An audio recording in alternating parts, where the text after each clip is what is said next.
Party like totally came in my window. I was just taking my shower off, and all of a sudden, I was in my.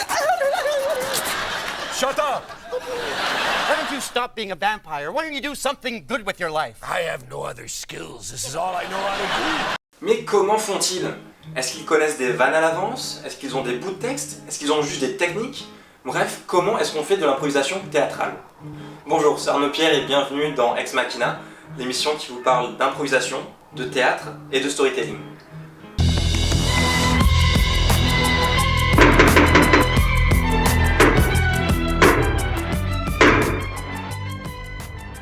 Alors pour commencer ce premier épisode, j'aimerais vous poser une question toute simple. Dans quelle autre forme d'art on fait des performances improvisées? Aucune idée? Ben, c'est un peu normal parce qu'il y en a en fait très peu. En musique, on connaît les buffs ou jams qui consistent à se réunir en groupe pour faire des performances improvisées. Mais c'est rarement donné devant un public.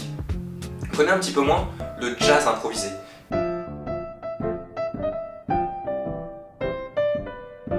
Une vraie discipline très codifiée et dont Charlie Parker était un maître.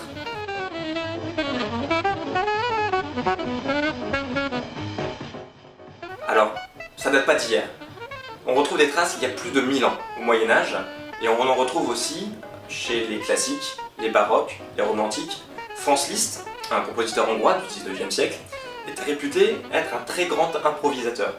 À l'âge de 12 ans, il donnait des performances où il prenait des thèmes écrits de la part du public pour les jouer devant eux. Et c'est vraiment à la moitié du 20e siècle qu'on va commencer à codifier ça avec le jazz improvisé. Alors, il n'y a pas à dire, c'est magnifique. Mais moi, quand j'écoute ça, je suis incapable de faire la différence avec une performance improvisée et une performance qui ne l'est pas. Dans les arts picturaux, certes, on assiste parfois à des performances en live, même si, bon, c'est pas forcément le but final de la performance. En littérature, Georges Simenon s'était proposé d'écrire un roman sous les yeux du public, dans une cage en verre, mais ça n'est jamais arrivé, pour tout un tas de raisons et je n'en connais aucune. Bref, à part au théâtre, les cas de performances improvisées sont assez rares. Le plus proche pourrait être la danse, un peu comme les battles de hip-hop qui rappellent un peu les matchs d'impro. Mais force est de constater que lorsqu'on parle d'improvisation, on pense d'abord au théâtre. Alors pourquoi? Eh bien parce que le théâtre est une des formes d'art qui parle le plus directement au public. C'est-à-dire que n'importe quelle scène cherche à ce que le spectateur s'identifie au personnage ou, à minima, ressente ce qu'il se passe sur scène. Même si parfois, ça n'a objectivement aucun sens. C'est-à-dire que même de manière intuitive, le cerveau va arriver à en trouver du sens.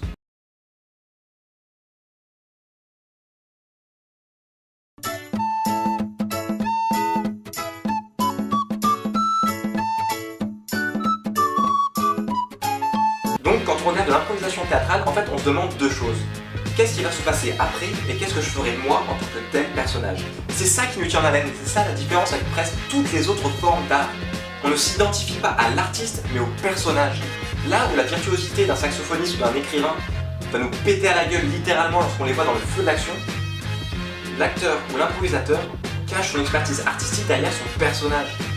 Et c'est cette différence qui fait que l'on reste accroché en se disant qu'est-ce que je ferai après, qu'est-ce qui va se passer après. Bref, si André Rieu me fait un solo de violon devant moi, je suis pas en train de me demander hey, quel âge je pourrais bien jouer après à sa place.